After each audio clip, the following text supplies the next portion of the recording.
Agent Romanoff. You miss me? Oh yeah, Charles, we got ourselves an X-Men fan. Captain. Your Highness. Captain, big fan, Spider-Man. Hey everyone. Hey guys, and welcome to FilmArtsy, your #1 source for all things films and movies. And over the course of the Marvel Cinematic Universe, while they have consistently put out some really great movies over the years, there's always been some decisions that have been made in the movies that have been somewhat controversial amongst fans who really love these movies. So today we wanted to talk about some of the biggest controversies and controversial movie moments from the Marvel Cinematic Universe and talk about them a little bit. So that being said, let's go ahead and jump into this, but before we fully dive in, a huge shout out to our Marvel Monday winner. If you guys didn't know, every single Monday we ask a challenging Marvel trivia question over on our community tab. So if you want to participate, make sure you guys head over there, make sure you're subscribed, and answer the question, have a chance to have your comment featured right here in a video. Now first up, we wanted to look at this one from Avengers Endgame, which is definitely a little bit of a more controversial moment or decision that was made amongst which characters from the MCU would get to live and die throughout the course of this movie. Now, while we did see some major sacrifices like Tony Stark's, one was a little bit more controversial, with Natasha or Black Widow's death falling in Vormir as a sacrifice to get the Soul Stone.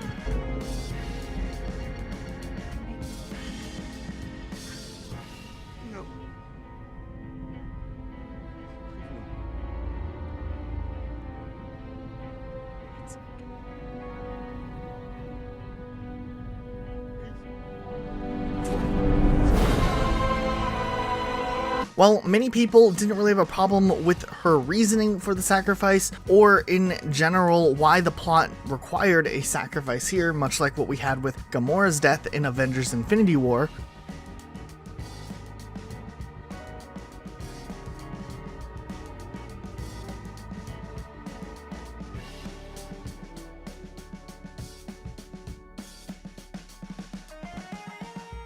however, a lot of fans actually felt like this sequence wasn't a good enough conclusion for the character and felt like they more just killed off the character for the sake of killing off the character rather than having some significant meaning in the plot.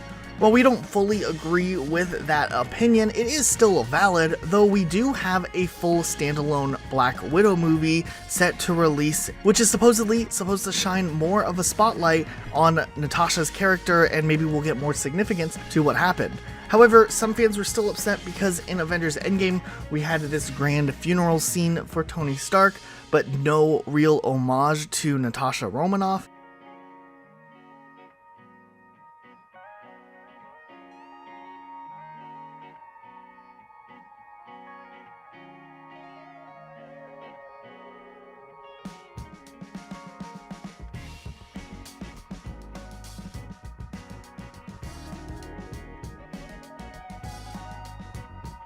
And likewise, at the beginning of Spider-Man Far From Home, we see a nod to the characters that left, and it seemed like Black Widow definitely had a minimum significance. This next one was also really heated as well, but in Spider-Man Homecoming, there was a massive plot hole with the fact that it pops up on the screen saying 8 years later. Now, what this ended up doing was confuse the entire plot line of the Marvel Cinematic Universe, as people in the fan base were trying to put together how on earth all of these movies in the MCU could line up in a timeline that we could all see if the events of Spider-Man Homecoming did in fact happen 8 years after the first Avengers movie. It really didn't work at all, and it later was retconned. Directors went on record saying that it was just an incorrect error that happened in the movie, but it definitely was controversial as people immediately, when seeing that, disagreed with that figure that they put on the screen because just none of the other movies could line up.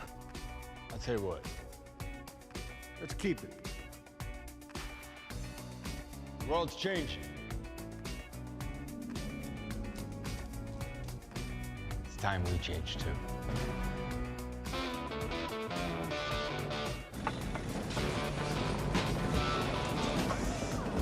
And real quick, before we jump into even more of these awesome references, we wanted to give a huge shout out to our Instagram page. If you guys didn't know, we just passed over 8,000 followers over on Instagram, so we'd really appreciate if you guys headed over to our Instagram, scrolled through some of our posts, maybe hit the like button and followed us over there. We do a lot of really interesting content if you love comic books, the MCU, DCEU, whatever it is. If you just like movies, it's a really cool page. We've been working really hard on it, and it would mean the world to us if you went over and checked it out as well. And then we can look to Brie Larson, who already was somewhat of a contentious actress when joining the Marvel Cinematic Universe. There were definitely people who were really strong supporters of her, but there was also some really heavy criticisms and critics that weren't too much of a fan of Brie Larson's portrayal of Captain Marvel. And with that, we have a deleted scene that was going to be in Captain Marvel that actually mirrors some real-world criticisms that Brie Larson had after signing on for the role of Captain Marvel. Here's that specific moment that we're talking about.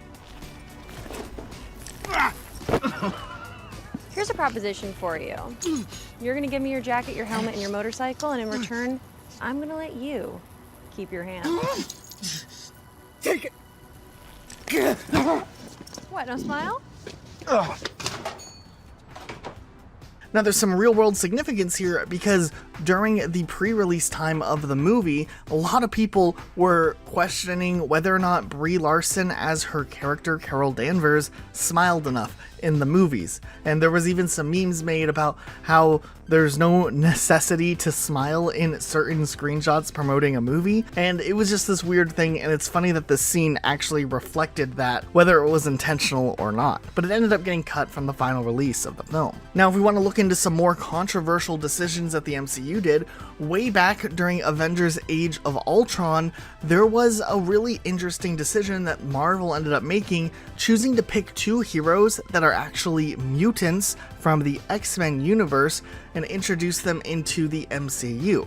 Now, because at this time, Disney did not have the rights to use the Fox characters or the mutants characters, they essentially had to come up with new backstories for the characters of Scarlet Witch and Quicksilver, which some fans were kind of upset that they went through the whole trouble of introducing these characters, but weren't able to fully introduce them as the mutants that they were supposed to be. Now, there's still chances that in the future, now that Disney has acquired Fox, we'll see the Scarlet Witch have some sort of tie-in to the mutants much closer, and we'll see a lot of these elements play out even more. But it is kind of a weird situation when Disney didn't have the rights to use all the characters, but they still really wanted to introduce these characters for the plot lines of Avengers Age of Ultron. And then there were a lot of controversies regarding representation and inclusivity when it comes to the casting decisions that Marvel has made throughout the years. Now, some of these criticisms come from one end of the belief as to who and what should be in certain roles, and other decisions drew criticisms from an opposing party. But there's no denying that during the earlier stages of the Marvel Cinematic Universe,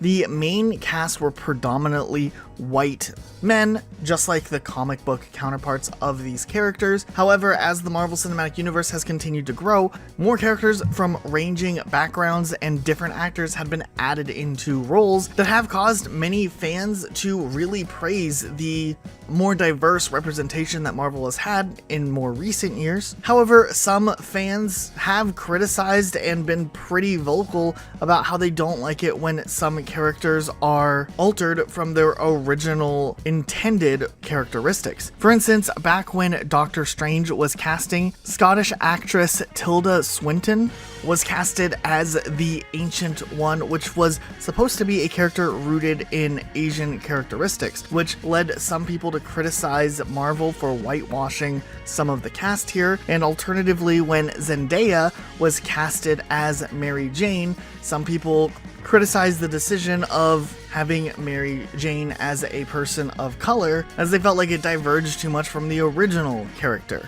There's even parallels that could be drawn to when they announced officially that female Thor would be entering the Marvel Cinematic Universe, with Natalie Portman taking on the mantle. But fortunately enough, with more interesting movies and casting decisions continuously being made, we're seeing a lot of great actors joining up in the MCU, adding even more of a diverse character background for all different types of characters, like what we're going to be seeing in the upcoming Shang-Chi movie, representing some Asian cultures. There was a lot of great casting decisions around Black Panther when that movie came out, and we think with Marvel being more conscious with who they're casting as which characters, some of the more controversial decisions can probably be overlooked, because chances are Marvel is picking an actor or an actress who was best fit for the role and their vision for how a character could be portrayed in a unique way that actresses like Zendaya or Swinton should honestly be appreciated, as they're both great actresses. So what do you think of some of these most controversial moments from the MCU?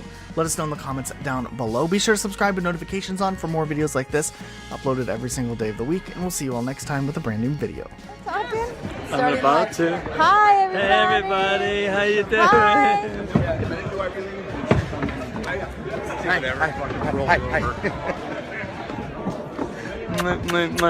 Hi. See you guys. Know anybody?